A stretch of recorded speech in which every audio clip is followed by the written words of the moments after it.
Mais c'est quoi le 8 mars? Eh bien, le 8 mars, c'est la journée internationale pour les droits des femmes.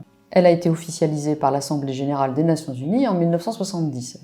Elle a été proclamée dans la plupart des États du monde. Elle vise à mettre en avant la lutte pour les droits des femmes et la fin des inégalités politiques, économiques et sociétales avec les hommes. On trouve son origine dans le mouvement féministe du début du XXe siècle pour la reconnaissance du droit de vote des femmes. La date du 8 mars a été choisie car elle renvoie au 8 mars 1917, le jour où les ouvrières de Pétrograd, aujourd'hui Saint-Pétersbourg, ont fait grève et ont manifesté pour réclamer du pain et la fin de la guerre.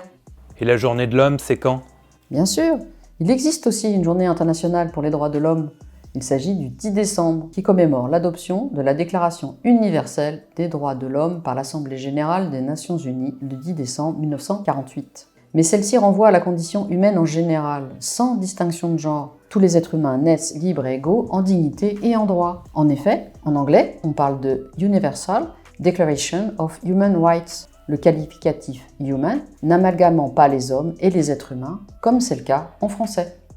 Alors ça sert à quoi le 8 mars? Eh bien, le 8 mars, ça sert à promouvoir le combat des femmes pour l'égalité et trouve ses origines dans l'absence de reconnaissance de leurs droits depuis la Révolution française. Bien qu'elles aient largement participé aux événements de 1789, notamment avec l'épisode de la marche des femmes sur Versailles, la Déclaration des droits de l'homme et du citoyen ne leur reconnaissait aucun droit politique et elles demeuraient exclues de la citoyenneté.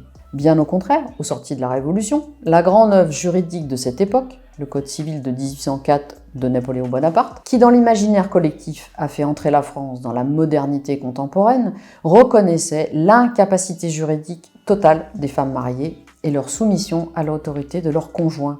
Si au cours du XIXe siècle elles accèdent à l'éducation, il faut attendre 1944 pour la reconnaissance de leur droit de vote, droit que les femmes françaises exerceront enfin pour la première fois au cours des élections municipales d'avril 1945.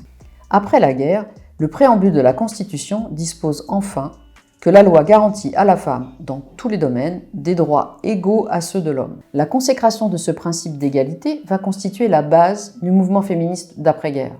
Les avancées seront nombreuses. Tout d'abord, sur le plan économique, elles acquièrent le droit en 1965 d'exercer une activité professionnelle sans l'autorisation de leur conjoint et de posséder un compte en banque à leur nom.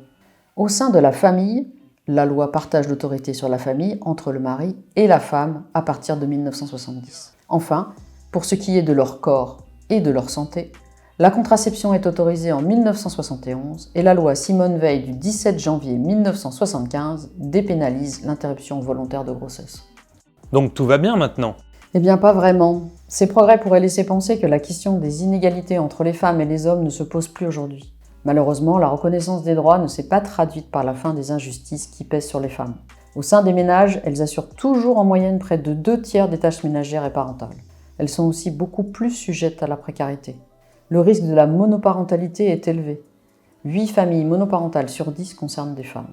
Dans les entreprises, leur rémunération est en moyenne inférieure de 20% à celle des hommes. Environ 40% de cet écart salarial provient des inégalités de temps de travail, les femmes étant bien plus souvent à temps partiel que les hommes et aussi moins souvent en emploi dans l'année. On estime que près de 28% des femmes occupent un emploi à temps partiel contre près de 8% pour les hommes. À la précarité s'ajoute la violence à laquelle elles sont surexposées au quotidien. En 2021, au moins 113 femmes ont été tuées par leur partenaire ou ex-partenaire. Dans l'espace public, 8 Françaises sur 10 ont déjà été confrontées à au moins une forme d'atteinte ou d'agression sexuelle dans la rue ou les transports en commun. Dans la vie publique, elles sont sous-représentées. Dans les médias, elles demeurent minoritaires à l'antenne, notamment comme expertes et invitées politiques. Dans la vie politique, seulement 20% des maires en France sont des femmes.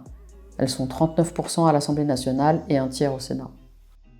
Et nous, Ville d'Avray, qu'est-ce qu'on peut faire? Évidemment, la lutte contre toutes ces inégalités nécessite un engagement très fort des pouvoirs publics, et notamment des communes qui sont en première ligne face à toutes ces injustices. Parentalité, école, activités sportives et culturelles, espaces publics, nous avons tous un rôle à jouer ensemble.